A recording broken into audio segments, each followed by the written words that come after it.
Right, log on to social media platforms for that information on the Sawa initiative and how you can get involved. For now, guys, I'm so excited. She's here looking lovely as ever. Mercy Masika, I'm such a huge fan. Come out here, honey. Hello. How are you? Very good. Good to see you. Good to see you too. How's it going? Very good. Excellent. Have a seat. Thank you. I love that dress. Thank you. I love yours too. Mercy, do you know it's our I one-year have shoes, anniversary? exactly. You have shoes like Yeah. this? Fantastic. Great Love minds. them. Yes. Great minds. It's our first year. It's our one-year anniversary. Okay, yeah, I was here. 1 year ago. Yeah. Exactly. To the Okay. day. Oh, yeah. Thank you for gracing us again. Thank you. Right? Thank you for having me. Asante sana. Yeah. How has your year been? It's been the best. Yeah. It's been the best. Talk to me about it. There have been ups and downs, but the blessings have been more than, you know, the downs. Yeah. Yeah. One thing I keep saying is for us, it's like from glory to glory to glory. Yeah. I keep saying you don't go lower, you go higher. You go higher in the things of God and you know, yeah. So I'm excited. This has been a higher year. Yeah. It's been an amazing year. I don't complain at all. At all. I'm grateful. And you know, even in the middle of conflict, turmoil, everything, God still finds a way to sip in and remind you that He's there and He's in control of everything. And He takes care of His own. Absolutely. You see, that's the best deal. I like the way God works. You know, He takes care of His own, even in the midst of, you know, when it's dry in the desert. There's still, you know, water for you. There's provision for you. You know, even in the midst of the mess, He's with you, and I love that deal. Absolutely. Yeah. Mercy, before anyone knew who you were, when you were sitting in your room writing songs on a piece of paper, just hoping that one day the world gets to hear your message and your voice and what God has done for your life, and then you look at yourself now. Have you changed? I feel I'm better. I know better. I love better. I'm a bit more responsible. Good. Yeah. I like that. Yeah. I like the fact that you're owning, I guess, that part of yourself, that you're still growing. Yeah, I'm still growing. Very, very important indeed. I went to Two Rivers once to meet my sister and her family, and I saw a crowd of people by the food court, you know, by the waterfront. I saw a huge crowd of people, and you know how I'm Kenyan, so I went to look. I thought it was like an accident. I mean, huge crowd, and I just didn't know what was going on. It was a crowd following you as you were trying to literally leave the mall. Yeah. And in my mind, when I saw that moment, and I squeezed through and hugged you still, but in my mind in that moment, I wondered how you deal with it, because you are one of the most famous people in this country. It happened seemingly overnight, but it wasn't overnight. If people really know your story, It was decades. it was decades. It took forever. Yeah. And seeing that now, how do you manage that? How do you manage sort of people stopping you immediately after we're done with this show? You know, you'll be here for like 20 minutes taking selfies. How do you do it, Mercy? And you do it with such humility. Yeah, I think I'm grateful. Yeah. I'm grateful because I know it's not my doing. I think then there was also a time when nobody bothered with me. Yes. Oh, honey, we know those moments. I know when I was really down, you know, nobody quite cared, and how people would, you know, sometimes people are weird. They treat you, you know, as in when you're low, they treat you really bad. And so just to find the people like me for a reason they do not, for music. They do not know me much, but they love my music. I really thank God, and I feel humbled and thankful for that. Yeah. Okay. And that Mercy back then, who nobody knew, people kind of ignored, didn't pay much attention to. How did you get through that time? Because it's hard when you're trying to push your craft and you want people to listen and you want a chance, and somehow people are hard. I was with my sister yesterday, and she was telling me, she was reminding me how badly off we were a few years ago. As in badly off. She was telling me I used to dress like my my English teacher, who never used to dress so well, you know, you know, because we didn't have the money to buy clothes. Things were just, you know, tough. And well, I'm grateful. Yeah. I know God is at work. I know God is real. I know waiting on God is not a waste of time. Of course, waiting as you work. Yes, you know, of course. And it's not a waste of time. And yeah, I'm grateful. I think I'm the most grateful human being in this room. Yes, you are. Yes, you are. Yeah. She's got a brand new song, Shule Yako, which is an amazing, amazing song. We take a quick break with a teaser of that video. You'll take a look at it in the next part. But we come back, she'll tell us all about this new song and what she's expecting for 2018. It's going to be a good year, girl. Fantastic. Yes, it's so beautiful to see your star rise and to see you still remain humble, still remain very true to your craft. Talk to me about Shule Yako. We've just seen a teaser before the break. Beautiful song. Yes, Pitson wrote it. You know Pitson? Yes, I know Pitson. Pitson is an amazing songwriter. I connected totally with that song because I always feel like I'm in a school. I don't know if you have this dream that you're doing exams. Okay, I keep having this dream. I'm doing exams, Form 4 exams, and I'm not ready here. So I learned that actually it's God communicating to you that you need to study more on his word. So I kept having this school dream. So yeah, I'm in a school the whole time. God keeps, I don't think we ever stop learning with God. No. No matter how old or how long you've been with knowing things, you still have to keep learning to stay young. And so even with God, it's the same thing. I'm in a school. And it's been a school. Yeah. I mean, he takes you through all kinds of things, you know, sometimes. Yeah, and Shule Yako was really that song, and even how to write your vision and make it plain. It's important for everybody to do that, you know. Yeah, and absolutely. Yeah, because following just what he teaches is just an amazing. I think even without going to school, you would have an amazing life with just the Bible. Absolutely. Scripture is so crucial. Yes, it's true. How do you get away, I guess, from the public figure that we know, go back to being a friend, a wife, a mom, a sister, and what do you do within that space just for self-preservation, because it's important, isn't it? Yeah. I have a very supportive husband. Okay. What's his name? David. Mogoro. Yeah, good job. He's amazing. Okay. He's amazing. And so I don't feel, you know, I used to think when you become famous, you feel famous. Sorry, I'm just over-laughed at that story. No, you don't even feel famous? No. Okay, the only thing is you notice people say hi a bit more. They stare at you. Kenyans stare most of the time. Yes. So like, if you're not saying hi, I'm not saying hi. It's okay. Sorry. It's okay. It's so true. Kenyans have this thing. And then it almost seems like, you know, I've seen you somewhere, type of familiar. And then they pass you, then they come back. Yeah. And I feel like Kenyans are very peculiar in terms of the way they approach things. It's different for other countries. Introverted. Yeah, absolutely. Yeah. So I don't feel famous. There's no feeling to it or anything. So I think it helps me then I also live a quiet life. I try to. So then working with my husband has been easy. At least, you know, we know each other. We've been married for a while. The best thing is we became famous. We worked together, so we became famous together. How do I say it? Yeah. Working together. As a team? Yes, we are a team. Okay. We are a team. And so it's easy to do family and work together by God's grace. By God's grace. All of it by God's grace. Yes. Looking at your musical year, 2017, busy in terms of politics, but you know, you are, I think, one of the most popular people within that fraternity of Kenyans. Were you still working in studio, crafting, all of that? Yeah. So I feel more I should go the worship way. I feel God is calling me that way. Yeah. Cause also to Nigeria with your new accent, I can hear. You have a Nigerian accent now, Mercy. Where did that come it's from? my in-laws. It's my in-law. He married my sister and gave her triplets. It's a Nigerian thing, you know.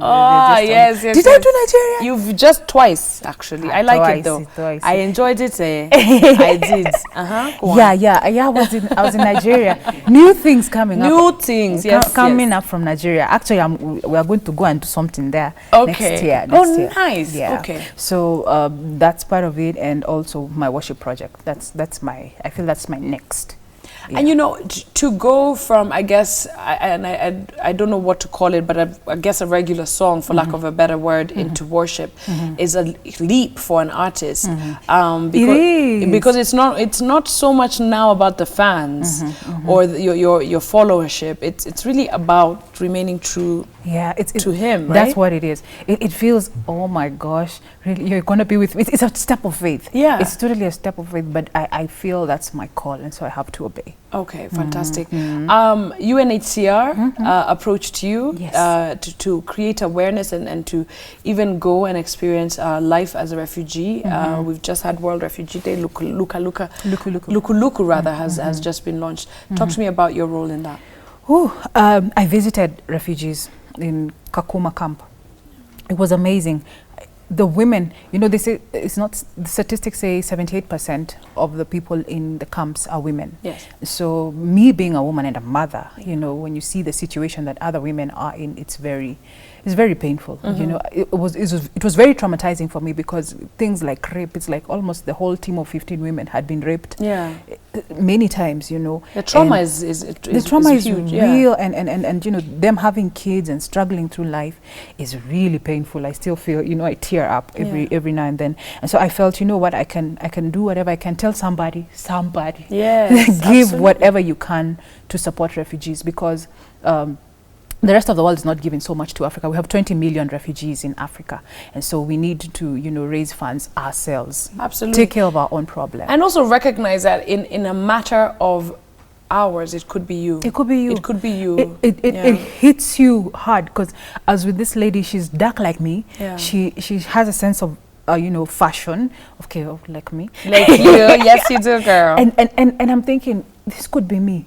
And when you hear her story, it's so painful. Yeah, so It's it's important that we listen, but not only listen, but open up our hearts Yes. and minds and doors and Yes. offices Yes. to people who have been displaced and who just need a second chance. Yes, It's so it's crucial. true. I'm glad that And you've you done never that. and you never make a mistake with giving. No. With giving, it always comes back. I mean, there's so many times it always comes back. Even if you don't believe in the Bible, it always comes Yeah, back. You know. absolutely. So give. Nice one. Yeah. Jimmy, did you see Jimmy earlier? There he is, right there. Yes, Okay. yes. Jimmy's the one. He sat here just before you. He's like told me about your nice collabo with Emikos Gay. Yes. Talk to me about. Is this your first Oh. one together? Yeah, we did it with Emikos Gay and Evelyn Wanjiru. Oh, nice. Yes, it's a beautiful song. The powerhouses. Powerhouses. Did y'all know each other before? Yes, we did. Okay. But I think we bonded more this time. Yeah. Yeah. Fantastic. So we had How an was that? amazing time. How was that, and what's the song about? The bonding was fun. Yeah. Emmy talks the most. Maybe even that's where you got the Nigerian accent from. Actually, I actually visited her in Nigeria. Oh, There's nice. so many Nigerians in my There's life. a Nigerian connection then. That means your 2018 is gonna be up west. Actually, I got a prophecy. Yeah. Did you? Yes. Did I just So confirm you're a your prophetess. Ah, yes, girl. Prophetess Kobi. Tell it. Oh, okay. Oh, really? So there Yeah. is a connection to Nigeria. Yes, there is. Wonderful, wonderful. How do you keep things? You know, because you are public and this kind of interview. And I know you try to keep things private, also from a spiritual perspective.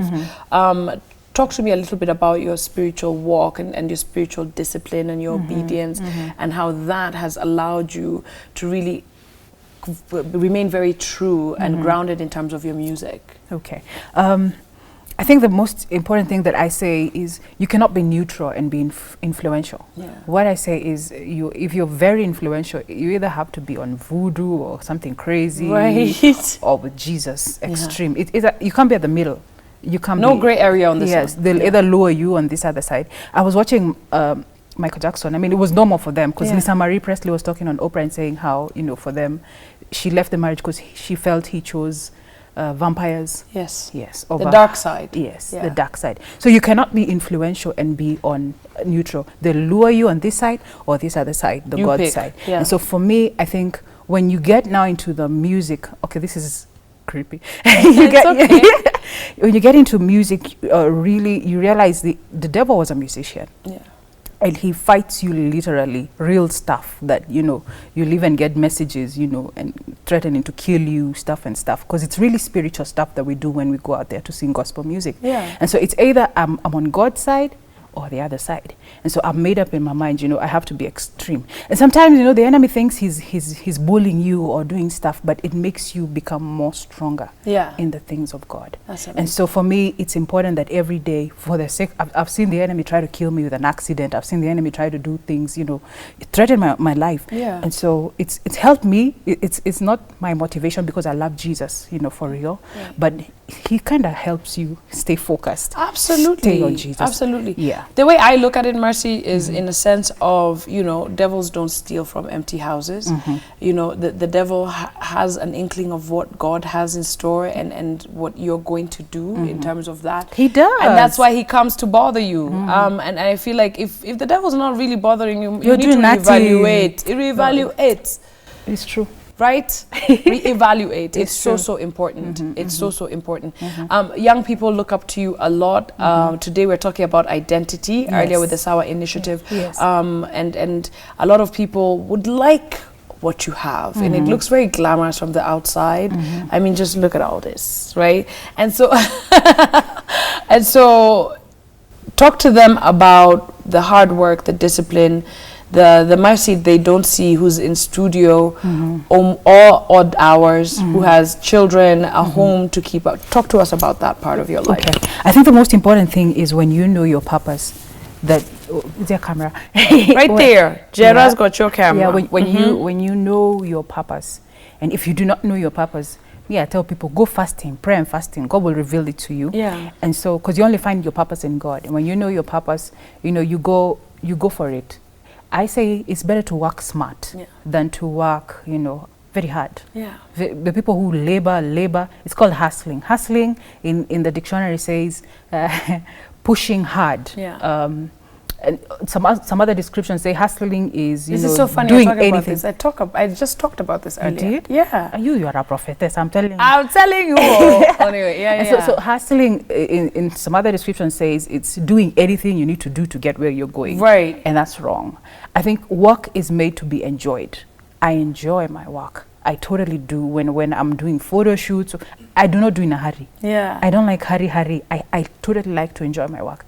And so it's important for you to enjoy your work. Work smart. When you get to a place where you're enjoying your work, money just comes. Yeah. It just follows you. And so I think for any person, it's important to know your purpose, do your work, do work smart, get advice from intelligent people, and and you know what? Enjoy your work. Absolutely. Enjoy your work. Absolutely. It's important to enjoy your work. Very, very true. I pity all those people who go to work 8 to 5 and they don't. Let me tell you, when I decided I'm going to go musical, that was like 2007. 2007, that's 10 years ago. It didn't make sense. I worked in a place for 2 weeks and I was like, no, I can't. 2 weeks? Yes, I can't. So good to know yourself. Yeah, because you could have been there for 2 years. Yes, and I was unhappy every day.